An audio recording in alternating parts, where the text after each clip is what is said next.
तो आज हम बात करेंगे अडल्ट ऑनसेट स्टिल डिजीज़ के बारे में। तो ये भी एक अनकॉमन बीमारी है जो रूमेटोलॉजी का पार्ट है। तो उसके अंदर अगर इंसिडेंस की बात करें तो बहुत ही कम लोगों को होती है, लाख में से एक को होती है और ये पकड़ में नहीं आती है। कम से कम ये देखा गया है इसका डायग्नोसिस बनाने में कई बार 3 से 4 महीने लग जाते हैं। पेशेंट बड़े परेशान होते हैं क्योंकि इसके अंदर जो मेजर सिम्टम होता है वो फीवर होता है।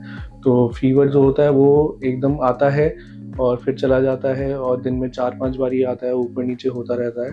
बेसलाइन को टच तो कर जाता है, दवाइयाँ लेते हैं, लेकिन फीवर के साथ साथ और भी चीज़ें होने लग जाती हैं, जैसे स्किन रैशेज़ होने लग जाते हैं जो सैल्मन कलर्ड होते हैं। बाकी जॉइंट्स में बहुत ज़्यादा कई बारी पेन्स हो सकता है, शरीर में गांठें हो सकती हैं मोटी-मोटी। कई बारी जो है आपके लंग्स के आसपास, लंग्स में पानी भर सकता है जिसकी वजह से सांस लेने में पेन होता है। छाती के आसपास, तो हार्ट के आसपास पानी भरता है तो सांस लेने में दिक्कत होती है, खांसी होने लग जाती है। और साथ ही साथ जो है इसके अंदर आपका जो है पेट में भी दर्द हो सकता है, स्किन के अंदर रैशेज हो सकते हैं। और ऐसी जब सिम्टम्स आते हैं तो सबसे पहले जो शक जाता है वो इन्फेक्शन की तरफ जाता है। तो इन्फेक्शन के सारे टेस्ट कराए जाते हैं, चाहे वो आपके टीबी के टेस्ट हो, बैक्टीरियल इन्फेक्शन हो, वायरल इन्फेक्शन हो। तो ये सारे इन्फेक्शन के टेस्ट नेगेटिव आते हैं। ऑटोइम्यून डिजीज़ के लिए चेक किया जाता है क्योंकि पेशेंट को फीवर है और अर्थराइटिस हो रहा है, स्किन में रैशेज़ आ रहे हैं। अल्ट्रासाउंड करते हैं तो उस लिवर का साइज़ बढ़ा हुआ है, स्प्लीन का साइज़ बढ़ा हुआ है, बहुत सारे लिम्फ नोड्स आ रहे हैं सीटी स्कैन के अंदर। तो उसमें देखा जाता है कि ऑटोइम्यून डिजीज़ के जब हम टेस्ट कराते हैं, एएनए टेस्ट कराते हैं, रूमेटॉइड फैक्टर टेस्ट कराते हैं, तो एंटी-सीसीपी टेस्ट कराते हैं, तो ये सारे टेस्ट नेगेटिव आते हैं। और अगर आपकी कोई बायोप्सी लेते हैं, लिम्फ नोड से बायोप्सी लेती हैं, तो उसके अंदर कोई कैंसर नहीं आता है, कोई इन्फेक्शन नहीं आता है। तो ये कि डायग्नोसिस ऑफ एक्सक्लूजन है, यानी सारी चीज़ें जब हम रूल आउट कर लेते हैं, ये कोई इन्फेक्शन तो नहीं है, ऑटोइम्यून डिजीज़ तो नहीं है, कैंसर तो नहीं है, तो हम एक डायग्नोसिस बनाते हैं एओएसडी का, जो एक फीवर का कॉज है। लंबे समय से जो फीवर चलता है वो उसका एक कॉज होता है एओएसडी।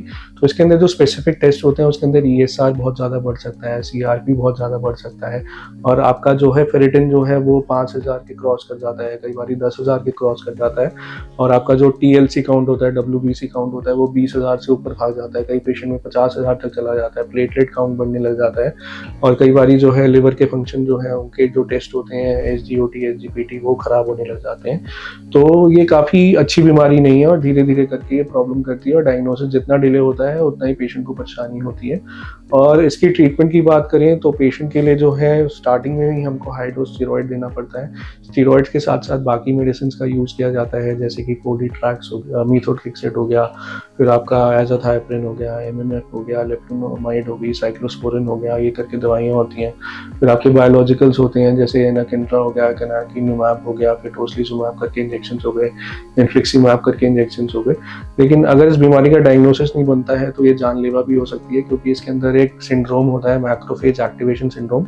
इसके अंदर क्या होता है, पेशेंट का जो फीवर बेसलाइन टच करता है वो टच नहीं कर पाता है, वो ऊपर ही रहता है। अब जितनी मर्जी दवाइयाँ कर लें वो 100 से कम नहीं आता है। और जब ये कम नहीं आता है तो फीवर के साथ साथ जो है पेशेंट को बेहोशी आ सकती है, कहीं से भी खून आ सकता है, नाक से खून आ सकता है, ब्लीडिंग वाले स्पॉट्स बन सकते हैं, लिवर खराब हो सकता है, जॉन्डिस की दिक्कत हो सकती है।